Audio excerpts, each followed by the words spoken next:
우리 베푼 가문 인사를 나눠보실까요? 주 안에서 늘 승리합시다 하면 인사해 보실까요? 네, 주 안에서 늘 승리합시다. 네. 갈수록 세상이 어렵고 힘들어지고 있습니다. 이럴 때일수록 우리 성도님들 성령 충만함으로 매일매일 이겨내시는 승리의 삶을 사시기를 바랍니다. 오늘은 6.25 금식기도회로 지키고 있습니다. 오늘 본문은 특별히 이스라엘 백성이 출애굽한 이스라엘 백성이 가나안 여정을 막 시작하는 초창기에 일어났던 일들에 대해 살펴보고 또 우리가 앞으로 이 나라와 민족을 위해서 어떻게 기도해야 되는지를 같이 묵상하고자 오늘 본문을 정했습니다. 먼저 지도를 한번 잠깐 보실까요? 지도를 보시면 출애굽한 이스라엘 백성들이 어떻게 광야 땅으로 또 진행이 되고 가나안 땅으로 갔는지를 잘 보여주고 있습니다. 오늘의 본문은 중간에 보시면 엘림이 나오고 마라, 엘림, 르비딤, 신광야가 보입니다. 이게 간단해 보여도 신광야에서 오늘 본문에 나오는 신광야에서 르비딤까지 거리가 약 30에서 40km 정도 됩니다. 200만 명이 여러분 열을 지어서 간다 그래도 이게 앞에서 뒤에까지 거리가 적어도 한 10km 정도 됩니다. 어떤 학자들은 40km 정도 된다고 하죠.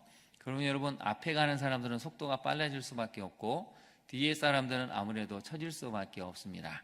어마어마한 사람들이 이동을 하다 보니 아무리 거리가 짧더라도 기본은 하루 이틀 정도 걸리는 게 일반적인 상식입니다. 그래서 오늘 본문을 보면 이스라엘 백성들이 이제 하나님의 말씀대로 17장 1절을 보실까요? 신광야에서 떠나서 르비딤에 장막을 쳤는데 이 마실 물이 없었습니다. 그래서 또 이스라엘 백성들이 원망을 하죠. 왜 우리에게 물을 주지 않느냐? 우리에게 물을 주어 마시게 해달라. 그리고 또 원망을 하는 모습을 보입니다. 출애굽한 이후부터 놀랍게도 이스라엘 백성들은 계속해서 원망이 이게 습관인 것처럼 보이는데요. 여러분 15장으로 한번 잠깐 가보실까요? 15장을 가보시면 홍해를 건너자마자 이 사흘길을 걸었는데 물이 없었습니다. 그래서 이스라엘 백성들이 뭐라고 얘기합니까? 24절에 보면 모세에게 원망했다고 합니다. 우리가 무엇을 마실까? 그런데 사실 이 원망은 하나님의 의도가 있는데요. 25절을 한번 보실까요? 15장 25절을 보시면 여호와께서 그들을 위하여 법도와 율례를 정하시고 그들을 시험하신다라고 나와 있습니다. 하나님이 지금 이 모든 과정을 통과하게 하시는 이유는 그 속에서도 말씀을 지킬 수 있는지, 그럼에도 불구하고 하나님을 의지할 수 있는지, 이 모든 과정은 시험의 한 과정이라는 것입니다. 16장으로도 한번 가볼까요? 16장 1절에 보시면 신광야에 이른데 애굽에서 나온 후 둘째 달 15일 45일이 지났다는 것이죠. 16장 2절에 보면 온 회중이 그 광야에서 모세와 아론을 어떻게 했다고 나옵니까? 원망했다고 나옵니다. 우리가 애굽에 있을 때는 떡도 먹고 고기도 먹고 정말 풍족하게 먹었는데 우리는 광야에서 정말 줄이게 됐구나. 그래서 하나님이 행하신 기적이 뭐냐면 바로 만나와 메추라기의 기적이죠. 그래서 그럼 7절을 한번 볼까요? 아침에는 16장 7절을 보면 아침에는 너희가 여호와의 영광을 보리니 이는 여호와께서 너희가 자기를 향하여 무엇을 들으셨다고 설명하고 있습니까? 원망함을 들으셨다라고 나와 있습니다. 그래서 우리가 이 성경을 잘 교훈 삼으면 인간은 참 그럴 수 있구나 하는 것을 깨닫게 되죠.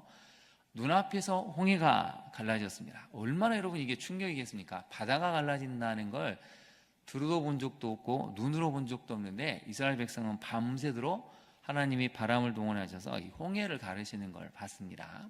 그러면 적어도 그 간격은 일주일 정도 가야 되는데 사흘 정도 가니까 목이 마릅니다. 사흘 정도 걸어도 물을 얻지를 못하니까 이스라엘 백성에게는 생존의 문제가 심각하게 다가오고 있습니다. 그래서 또 왜 하나님은 우리에게 물을 주지 않느냐라고 원망을 하죠. 우리 인생도 여러분 비슷한 것 같습니다. 하나님을 믿을 때는 막 세상을 뒤집어 엎고 세상을 변화시킬 것 같은데 조금만 고난이 오면 어렵고 힘들고 낙심이 되면 또 원망을 하죠. 그 문제가 해결이 되면 또 신나게 가다가 또 다른 문제가 생기면 또 역시 원망이 튀어나옵니다. 하나님은 왜 이렇게 생존과 관련된 문제를 허락하시는 걸까요?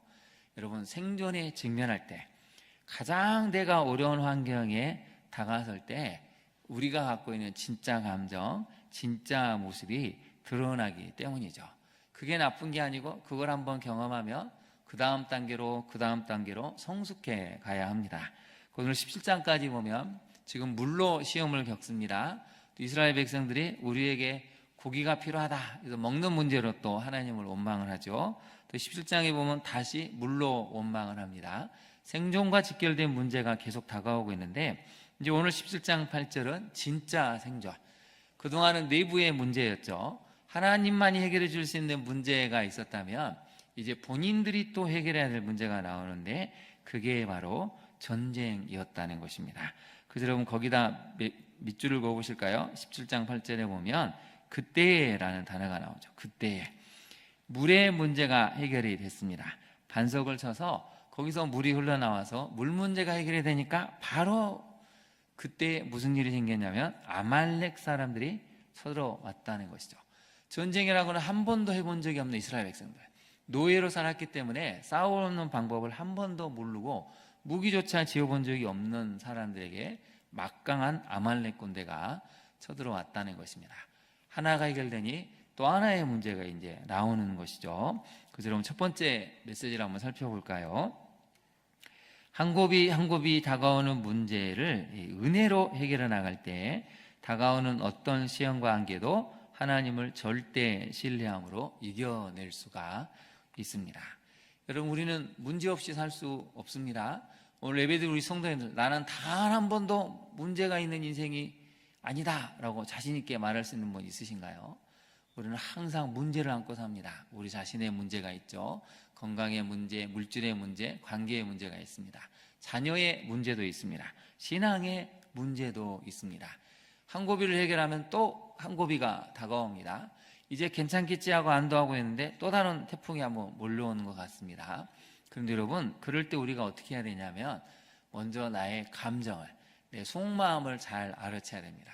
어떤 문제가 생길 때 낙심하는지, 불평하는지, 원망하는지, 무기력에 빠지는지, 다 모든 것을 접어버리고 그냥 사람들 없는 곳으로 도망치고 싶은지, 이런 모든 감정을 다 하나하나 알아차리고, 그런데 그 다음에 해야 될 일 있죠. 우리는 무엇으로 해결해 가야 된다고요? 네, 은혜로 해결해 나가야 됩니다. 저를 한번 따라해 보실까요? 모든 문제를 은혜로 해결하겠습니다. 여러분, 이스라엘 백성들이 자꾸 시험에 들 때마다 하는 이야기가 있습니다. 그게 뭘까요? 하나님이 우리 중에 계신가 안 계신가? 그래서 그럼 17장 7절을 한번 보실까요? 그가 그곳 이름을 마사 또는 무리바라 불렀는데 이는 이스라엘 자손이 다투었고 또는 그들이 여호와를 시험하여 이르기를 여호와께서 우리 중에 계신가 안 계신가 불평했다는 것입니다. 우리도 시험을 겪으면 그러지 않습니까? 하나님이 살아계시다면 우리에게 이런 일은 없는데, 하나님이 살아계시다면 어떻게 우리 자녀에게 이런 불행한 일이, 아픔이 생길 수 있습니까? 내 인생에 어떻게 이런 일이 생길 수 있습니까? 욥도 마찬가지죠. 그렇게 하나님을 철저하게 신뢰하고 예배를 포기하지 않는 삶을 살았는데 한순간에 모든 걸 다 잃어버렸습니다. 그래서 여러분, 욥기는 하나님을 다시 한번 신뢰하는 과정으로 나아가는 여정입니다. 우리도 문제를 직면합니다. 시험을 겪죠. 낙심하는 일, 낭망하는 일이 생깁니다. 그 모든 과정 끝에서 우리는 어디까지 가야 되느냐? 어떤 시험과 한계에도 그래도 하나님은 살아계시고 하나님은 나를 기억하시고 이 문제를 해결하시는 분이시구나, 이런 절대 신앙으로, 절대 믿음으로 가야 한다는 것입니다. 그게 바로 모든 문제의 정답인 것이고, 우리가 문제를 통과할 때 하나님이 우리에게 바라시는 모습이라는 것이죠. 한 번 더 저를 따라해 보실까요? 절대 믿음, 절대 신앙. 자, 옆에 사람 보고 한번 건면해 보실까요? 절대 믿음을 가집시다. 한번 해볼까요? 시작. 절대 믿음을 가집시다. 옆에 사람은 절대 믿음을 갖고 있는 것 같습니까? 예, 절대 믿음이 있을 때 아무리 어려워도 우리는 반드시 일어설 수가 있습니다. 적용을 한번 해볼까요? 여러분, 한 곱이 한 곱이 넘어갈 때마다 새로운 시험, 또 새로운 한계를 경험하고 있지는 않습니까? 살다 보면 이제 됐다 했는데 꼭 한 곱이 넘으면 또 한 곱 위에 문제가 생깁니다. 또 시험거리가 오죠. 그래서 여러분, 우리는 그런 걸 받아들이는 게 신앙의 성숙함인데, 하나님이 우리를 부르실 때까지 항상 시험은 있을 수 있고 문제거리는 있을 수 있구나, 이걸 받아들이면 새로운 시험이 나타날 때도 걱정할 필요가 없습니다. 오히려 기대감이 생기죠. 이번 일을 통해서 하나님은 어떻게 해결하실까? 나를 어떤 길로 인도하실까? 그런 기대감을 가지는 데까지 가면 어떤 시험과 유혹도 넉넉히 이길 수 있다는 것이죠. 그래서 두 번째 적용을 같이 한번 읽어볼까요? 시작. 그 과정을 통해 하나님을 절대 신뢰하는 수준까지 나아가고 있습니까? 여러분, 모든 일은 결국 하나님을 얼마만큼 신뢰하느냐는 것이죠. 여러분, 17장 7절을 다시 한번 볼까요? 우리는 이 질문을 보고 믿음이 없다고 하지만 여러분, 이게 생각해 보십시오. 홍해가 갈라진 것을 봤죠? 만나와 메추라기를 주신 하나님을 경험해도 또 물이 없으니까 뭐라고 얘기하죠? 하나님이 살아계시다면 이럴 수 없어. 하나님은 정말 우리 중에 계시는지 안 계시는지 이해할 수 없다고 또 불평을 합니다. 끝없이 우리 안에 있는 이 노예 근성 같은, 손에 쥐어져야 눈에 보여져야 믿을 수 있는 이 노예 근성을 끊임없이 하나님이 흔드셔서 그 다음 단계로 인도하시는 과정이 사실은 출애굽 이후에 나오는 이스라엘 백성이 계속 맞닥뜨리는 물의 문제, 전쟁의 문제라는 것이죠. 그런데 8절을 이제 볼까요? 이제 문제 하나가 해결이 됐는데 그때 아말렉이 왔습니다. 그래서 이스라엘과 르비딤에서 이제 전쟁을 벌이려고 진을 펼쳤습니다. 그래서 9절을 한번 볼까요? 이제 모세가 여호수아에게 이릅니다. 우리를 위하여 사람들을 택하여 나가서 아말렉과 싸워라. 내일 내가 하나님의 지팡이를 손에 잡고 산 꼭대기에 서리라. 그래서 그럼 17장 8절부터 내용은 하루 만에 된 게 아니고 며칠이 걸리는 것입니다. 아말렉 사람들이 군대를 모아서 이스라엘 백성을 마주보고 진을 칠 때까지 며칠이 걸리죠. 또 이스라엘 백성들이 그것을 보고 당황했는데 모세가 이제 사람을 뽑아라 전쟁을 준비하는데 또 하루 이틀이 걸립니다. 한 일주일 정도의 시간 동안 이제 전쟁을 지금 준비하는 이 모든 과정이 있는데 우리가 구절을 주목해 봐야 됩니다. 다시 한번 볼까요? 모세가 누구에게 이르렀다고요? 여호수아에게. 거기다 한번 메모를 해보시죠. 메모를 쳐보시고 적임자가 있었다는 것입니다. 모세가 이때는 적임자가 아니고 여호수아가 적임자라는 것이죠. 하나님이 이때를 위해서 불과 출애굽한 지 한 달 반밖에 안 되는데 이제 2달 정도 지나는데 여호수아라는 사람을 딱 준비시켜서 이때는 너가 적임자니 너가 우리를 위하여 사람들을 택해서 나가서 싸우라고 이야기를 했습니다. 우리는 여호수아를 너무 잘하니까 믿음이 강한 사람, 모세의 뒤를 이은 위대한 지도자라고 생각하지만 여러분 생각해 보십시오. 출애굽한 지 얼마 지나지 않았습니다. 태어날 때부터 노예였고 노예로서 자유인의 삶을 사니까 아직도 어안이 벙벙합니다. 야, 이게 내가 자유인으로 사는 게 맞나? 근데 매일 아침 일어날 때마다 자기 볼을 꼬집어 봐도 자유가 주어진 삶이 지금 자기를 기다리고 있었다는 것이죠. 불과 얼마 전만 해도 새벽에 그냥 동이 어설프게 딱 해가 뜨려고 하면 바로 자리에서 일어나야 되고 일을 나가야 되고 겨우 죽지 않을 만큼 음식을 먹으면서 채찍질을 견디면서 살았던 사람이 이제 자유인이 됐습니다. 근데 여러분 모세가 뭐라고 얘기합니까? 너가 사람을 택해서 우리를 위해서 싸우러 나가야 된다. 아말렉과 싸우러 나가야 된다고 하는 것이죠. 여러분 여호수아 입장에서 이게 감당이 됐겠습니까? 자유를 얻은 지 불과 몇 달도 안 되는데 이제 나를 보고 싸우러 나가려고 하는데 이게 어떻게 해야 될까요? 싸워본 적도 없고 전술이 무엇인지도 모르고 무기조차 지어본 적이 없는데 모세는 여호수아에게 너가 나가야 한다는 것이죠. 책임을 주고 맡겼다는 것입니다. 여러분 이게 놀라운 일입니다. 하나님은 이미 여호수아의 가능성을 보신 것이죠. 이미 여호수아를 택하셔서 너가 앞으로 이스라엘 백성을 지도해야 될 사실의 지도자라고 가능성을 보신 것입니다. 그래서 여러분 우리는 항상 성도들을 볼 때, 우리 다음 세대를 볼 때 무엇을 봐야 됩니까? 네, 가능성을 봐야 됩니다. 자, 옆에 사람을 한번 칭찬해 볼까요? 당신의 가능성이 보입니다. 해볼까요? 시작. 네, 가능성이 보입니까? 네, 얼마만큼 보입니까? 네, 엄청나게 보여야 되겠죠. 여러분 말이 쉽지 200만 명을 끌고 간다. 이렇게 불평하고 원망하는 사람을 끌고 간 지도자의 가능성, 그걸 하나님이 미리 보셨기 때문에 모세가 여호수아에게 싸워야 된다고, 네가 나가서 싸워야 된다고 얘기를 하는 것이죠. 그러면서 여러분 9절 마지막을 한번 볼까요? 내일 내가 하나님의 지팡이를 손에 잡고 산 꼭대기에 서리라. 이건 내가 기도하겠다는 것입니다. 자, 그래서 여러분 성경을 보면 인생의 싸움에서 이제 각자의 위치가 있습니다. 하나님이 우리를 도와주시는 위치가 있죠. 그리고 이 전체적인 상황을 분별하고 파악을 해서 어떻게 해야 될지 지시하는 사람의 위치가 있습니다. 그리고 여호수아처럼 사람을 모아서 직접 끌고 나가 싸워야 될 리더의 역할을 해야 되는 사람의 위치가 있습니다. 그리고 여호수아와 함께 직접 나가서 같이 싸움을 해야 될 이스라엘 백성들의 위치가 있죠. 근데 여러분 9절에서 가장 중요한 건 뭐냐면 내일 내가 하나님의 지팡이를 손에 잡고 산 꼭대기에 서리라 하는 것은 뭐냐면 내가 기도하는 위치에 서겠다는 것입니다. 그 다음 메모를 해보실까요? 기도하는 자리에 선다라는 것이죠.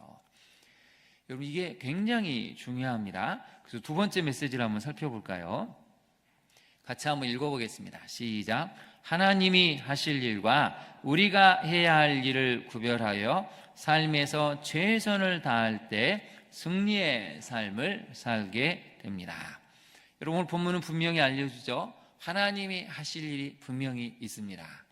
그리고 우리가 해야 될 일이 있습니다. 그것은 무엇입니까? 한쪽은 기도해야 되는, 싸움터로 나가는 이 아버지들을, 남편들을, 아들들을 응원하고 뒤에서 기도해야 되는 이스라엘 백성들이 있죠. 여인들이 있죠. 어르신들이 있습니다. 모세처럼 아론과 홀을 데리고 또 산 꼭대기에서 기도해야 될 위치에 서야 될 사람들이 있다는 것이죠.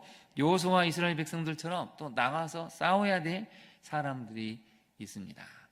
여러분 우리가 기도할 때마다 이걸 정말 기도하셔야 됩니다. 하나님이 하시는 일은 하나님께 맡기고 우리가 해야 될 일이 무엇인지를 구분을 해서 삶에서 최선을 다할 때 승리의 삶을 살게 됩니다. 누군가는 기도의 자리에 서야 됩니다. 누군가는 전쟁의 자리로 나가야 됩니다. 누군가는 사람들을 뽑고 앞서서 목숨을 걸고 진두지휘해야 될 자리에 서야 되기도 합니다. 근데 한 가지 분명한 것은 그 모든 것 속에서도 하나님이 하시는 일을 통해서 결국은 승리의 삶을 우리에게 허락하신다는 것이죠.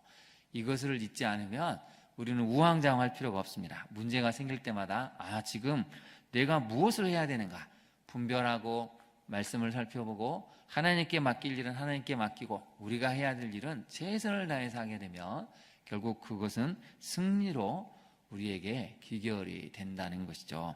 적용을 한번 해볼까요? 여러분 하나님께서 하실 일을 알기에 낙심하지 않고 기도의 자리로 나아갑니까? 여러분 낙심하지 않아야 됩니다.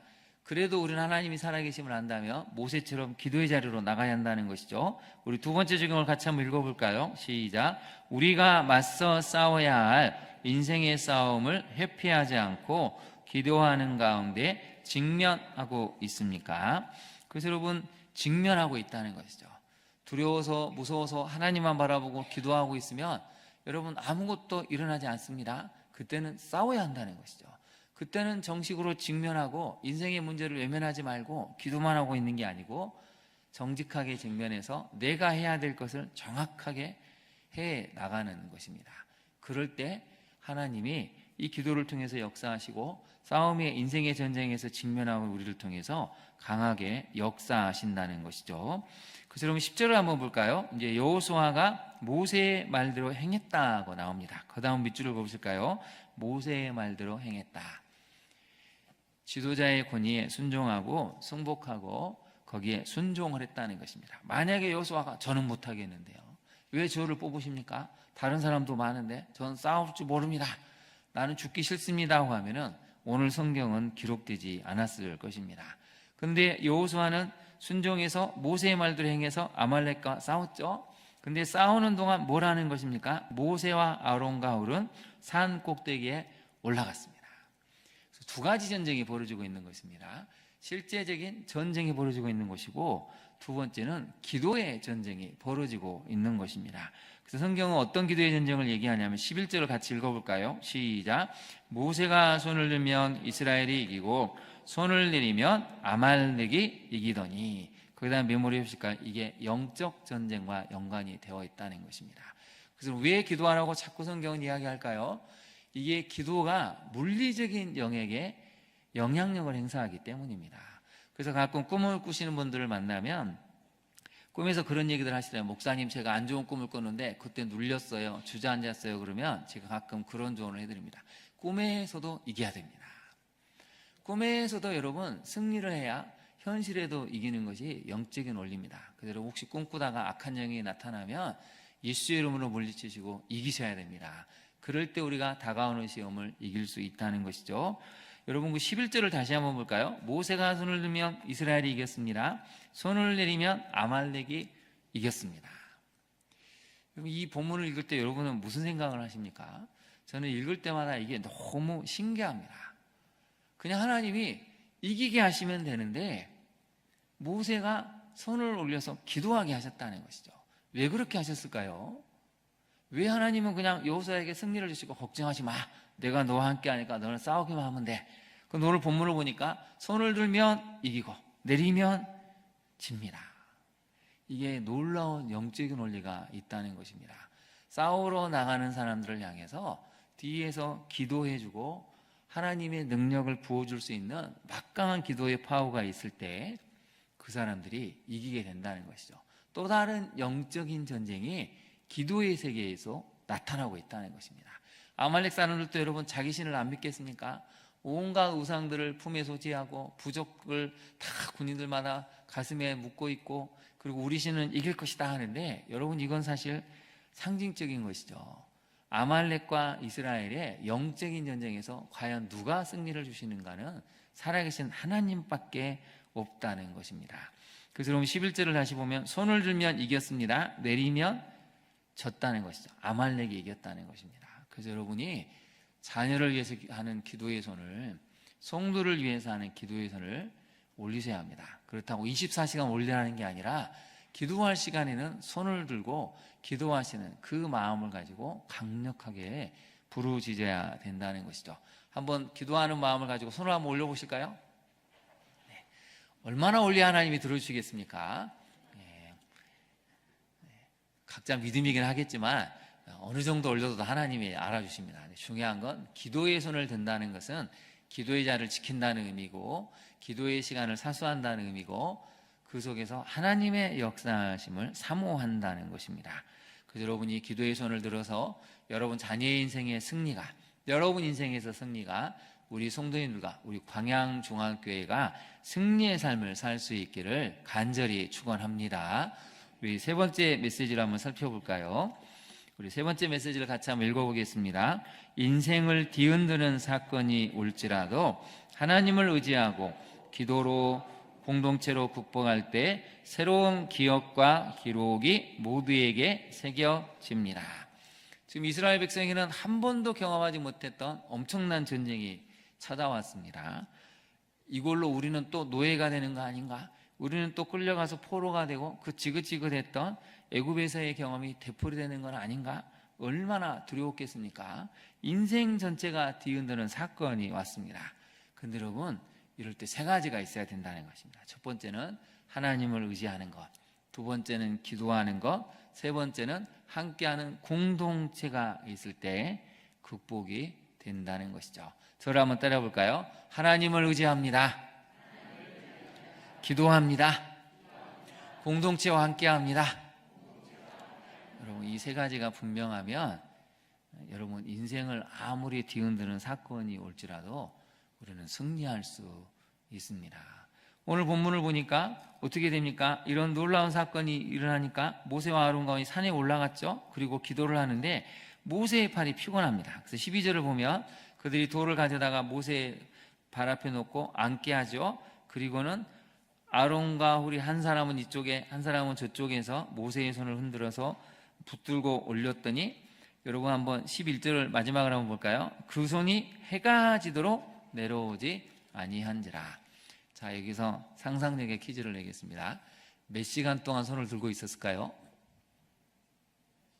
네, 상상력을 발휘해 보십시오. 자, 몇 시간 동안 아론과 훌이 양쪽에서 탁, 한 사람은 오른팔, 한 사람은 왼팔, 몇 시간을 움직이지도 않잖아요. 지금 물도 못 마시고 이 뜨거운 햇살을 견뎌야 되잖아요. 자, 몇 시간 했겠습니까?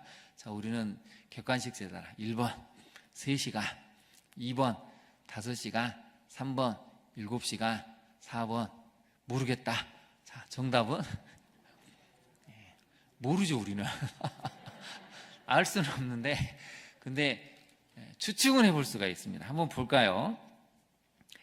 이렇게 얘기합니다. 모세가 내일 내가 하나님의 지팡이를 손에 잡고 산 꼭대기에 서겠다 하며, 자, 모세가 산에 올라간 시간은 언제였겠습니까? 새벽에 올라갔겠죠. 왜냐하면 전쟁을 나가는 사람들이 간 다음에 올라가면 여러분 늦습니다. 그러면 적어도 3시나 4시에 일어나서 부지런히 올라가야 한 8시, 9시쯤 정상에 도착할 수 있습니다. 그러면 딱 기도를 했는데 보이잖아요. 올리면 이기고 내리면 지는구나. 이걸 몇 번을 보니까 기도해야겠다 그러면 적어도 몇 시간을 들었을까요? 7시간 이상을 물도 마시지 않고 그때 햇볕을 견디면서 그렇게 기도했다는 것입니다. 그래서 여러분, 기도는 사실 쉬운 건 아닙니다. 내가 이 기도의 고통을 감당할 때 그때 하나님이 더 역사하시고 하나님의 능력을 나타내신다는 것이죠. 왜 하나님은 가끔 이렇게 기도의 고통을 우리에게 허락하시는 것일까요? 여러분, 예수님도 기도의 고통을 겪지 않으십니까? 겟세마네 동산에서 얼마나 간절히 기도하셨는지 땀방울이 핏방울처럼 될 만큼 기도하셨다고 성경은 알려주죠. 여러분, 모세와 아론과 홀도 쉽지가 않습니다. 이스라엘 백성들이 이기기 위해서 그만큼 처절하게 먹지도 않고 마시지도 않고 그 잔을 이탈하지도 않고 거기서 7시간, 10시간 가까이를 견뎌냈습니다. 그래서 여러분, 본문을 다시 한번 볼까요? 11절에 보면 그 손이 해가 지도록 내려오지 않았다는 걸 보면 최소 7시간에서 8시간 이상은 기도했다는 것이죠. 그래서 여러분, 거기다도 메모를 해보실까요? 기도의 고통을 감내한다, 이렇게 써보시죠. 여러분, 기도는 때로는 즐겁고 행복한 것일 수도 있지만 때로는 고통스러운 것일 수 있습니다. 근데 이 고통의 과정을 통과할 때 놀라운 은혜를 경험하고 체험하게 되면 한 번 그 기도의 고통을 통과하면 나머지는 기도가 엄청 쉬워집니다. 여러분, 이렇게 기도하는 것은 인생에 별로 찾아올 일이 별로 없지만 한 번 찾아올 때 우리는 이렇게 간절하게 기도를 해야 된다는 것이죠. 그래서 그 손이 내려오지 않으니까 결국 승리를 하게 되는데, 놀라운 것은 하나님이 알려주시는 내용이 있습니다. 여러분, 14절을 같이 한번 읽어볼까요? 시작. 여호와께서 모세에게 이르시되 이것을 책에 기록하여 기념하게 하고 여호수아의 귀에 외워들리라. 내가 아말렉을 없이 하여 천하에서 기억도 못하게 하리라. 아멘. 거기다 한번 네모를 쳐보실까요? 기록, 기념, 기억입니다. 요 세 가지가 여러분 우리 인생에서 가장 중요한 부분입니다. 그래서 여러분, 기록을 해야죠. 매일 우리가 영성일기를 쓸 수 있다면 매일 기록하면 10년째가 모이면 그때 이런 하나님의 은혜가 있었는데, 기록하면 이게 우리 자녀에게 기념물이 될 수 있죠. 교회의 기념물이 될 수 있고, 또 하나는 기억을 하게 된다는 것입니다. 우리 모두가 다 하나님의 은혜 가운데 기억이 될 수 있는, 그래서 아말렉이 아예 천하에서 기억도 못하게 되는 또 다른 놀라운 일이 주어지게 된다는 것이죠. 그래서 여러분, 모세가 제단을 쌓고 그 이름을 뭐라고 불렀습니까? 여호와 니시라고 불렀습니다. 새로운 기억들이 그 자리에 생겼다는 것이죠. 보도 듣도 못했던 아말렉 사람들이 쳐들어와서 이스라엘 백성을 위협했지만 하나님을 의지하고 기도하고 공동체가 함께 나가서 싸워서 이겨냈더니 바로 그 장소가 은혜의 기억, 은혜의 기념이 되고 대대로 물려줄 수 있는 놀라운 기억들로, 기록들로 남게 되었다는 것이죠. 그래서 여러분, 어떤 인생을 뒤흔드는 사건이 있을지라도 하나님만을 의지하고 기도하시고 옆에 있는 공동체와 함께 같이 나가십시오. 그러면 우리 인생에 새로운 기록들이 우리 인생에 찾아오게 되고 그것이 우리 인생을 빛나게 해줄 기념이 될 것입니다. 우리 광야중학교의 성도님들이 그런 놀라운 은혜를 경험하기를 바랍니다. 우리 한번 마지막 적용을 한번 볼까요? 여러분, 인생을 송두리째 뒤흔드는 어떤 사건을 경험하고 있습니까? 우리가 안 만나면 좋은데 사실 우리 인생에 이런 송두리째 우리의 인생 전체를 뒤흔들어 버리는 그런 사건들이 찾아올 수 있습니다. 그럼 우리는 어떻게 해야 될까요? 두 번째를 같이 한번 읽어볼까요? 그 사건 속에서 하나님을 신뢰하고 기도하며 공동체와 함께 극복하고 있습니까? 어떤 사건일지라도 하나님을 신뢰하시고 기도하시고 공동체와 함께 극복하셔서 2026년은 모두에게 기록이 되고 기억이 되고 기념이 되는 우리 광야중학교의 성도님들의 인생 되시기를 간절히 축원합니다. 우리 함께 기도하도록 하겠습니다. 오늘 주신 말씀을 생각하고 하나님, 인생을 순두리째 뒤흔드는 사건이 있는데 이 사건이 있을 때 아파하거나 절망하지 않고 기도의 자리에 나가서 이길 수 있도록 우리를 도와달라고, 한 곱이 한 곱이 넘어갈 때마다 다가오는 여러 가지 위기가 있지만 하나님을 절대적으로 신뢰함으로 이것을 이겨낼 수 있도록, 또 하나님이 하실 일을 기대하고 내가 해야 될 일을 구분해서 최선을 다해서 이 기도의 자리에 서서 이 기도의 고통을 감내함으로 우리 모두가 승리하는 삶을 사는 우리 자녀들 우리가 되게 해달라고 우리 주님의 이름 한번 부른 다음에 기도하도록 하겠습니다. 주여, 간절히 간구합니다. 인생의 고비고비를 넘을 때마다 찾아오는 위기가 있고 아픔이 있습니다. 그러나 낙심하지 않고 우리가 참으로 하나님 모세처럼 해야 될 일을 분명히 정하고 하나님이 하실 일을 기대하며 우리가 해야 될 바를 최선을 다해 해낼 때 승리의 삶이 우리에게 주어진다는 것을 알게 하옵소서.